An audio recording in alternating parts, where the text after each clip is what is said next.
Hello বন্ধুরা, বিএলওকে form জমা দেওয়ার পরও কিছু মেম্বারের এরম রেড কালারের সামথিং আসছে কেন, এবং যাদের সাবমিট সাকসেসফুলি হচ্ছে তাদের তো চিন্তার কোনো কারণ নেই। এবার কেন হচ্ছে সেটাই দেখায়।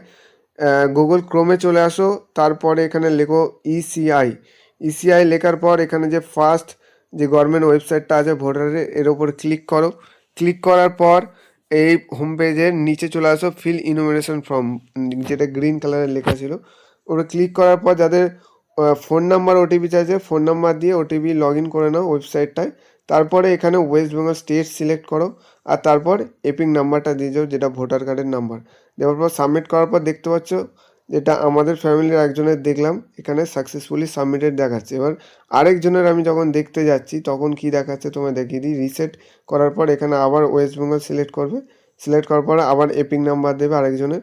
তো দেখতে পাবে যে এরকম রেড কালারের আসছে, please ensure your voter card or Aadhaar card name same or not, please contact BLO, এইভাবে লেখাটা আসছে। আর নিচে দেখাচ্ছে enter your phone number, send OTP.